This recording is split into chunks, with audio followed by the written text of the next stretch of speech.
Leçon de l'école du sabbat, dimanche 15 octobre 2023. Sortir de notre zone de confort. Sortir de notre zone de confort. Dieu veut que nous sortions de notre zone de confort pour aller vers les autres. Le désir de ne rester qu'avec notre groupe ethnique ou social peut conduire à l'égoïsme, voire au mal. Ce danger est l'une des leçons tirées de l'histoire de Babel. Lisons Genèse chapitre 11, le verset 1 à 9. Là, il est écrit: toute la terre avait une seule langue et les mêmes mots. Comme ils étaient partis de l'Orient, ils trouvèrent une plaine au pays de Shinéar et ils y habitèrent. Et se dirent l'un à l'autre: allons, faisons des briques, cuisons-les au feu. Et la brique leur servit de pierre, et le bitume leur servit de ciment. Ils dirent encore: allons, bâtissons-nous une ville et une tour dont le sommet touche au ciel, et faisons-nous un nom, afin que nous ne soyons pas dispersés sur la face de toute la terre. L'Éternel descendit pour voir la ville et la tour que bâtissaient les fils des hommes. Et l'Éternel dit: voici, ils forment un seul peuple et ont tous une même langue, et c'est là ce qu'ils ont entrepris. Maintenant, rien ne les empêcherait de faire tout ce qu'ils auraient rejeté. Allons, descendons, et là, confondons leur langage, afin qu'ils n'entendent plus la langue les uns des autres. Et l'Éternel les dispersa loin de là sur la face de toute la terre, et ils cessèrent de bâtir la ville. C'est pourquoi on l'appelle du nom de Babel, car c'est là que l'Éternel confondit le langage de toute la terre, et c'est de là que l'Éternel les dispersa sur la face de toute la terre. Amen.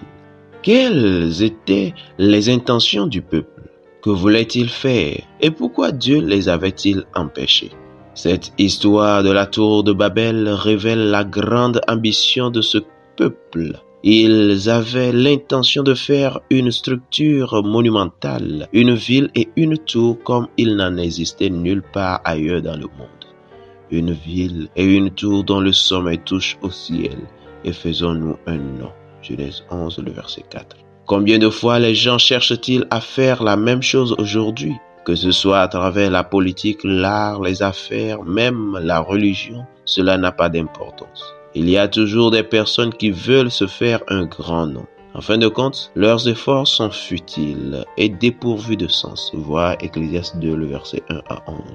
La Bible dit dans Genèse 11, le verset 4, que ces gens voulaient construire la tour afin d'éviter d'être dispersés sur la surface de la terre. Ils voulaient rester ensemble pour leurs propres raisons égoïstes. Mais Dieu avait un autre plan. Ces personnes étaient également unies pour ce travail.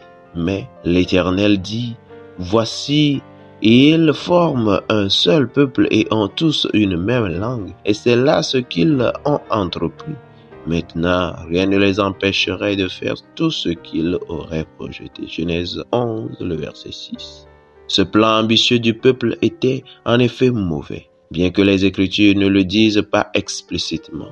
Ellen White dit qu'il ne croyait pas à la promesse de Dieu qu'il ne détruirait plus jamais la terre avec de l'eau. Genèse 9, le verset 14 et 15.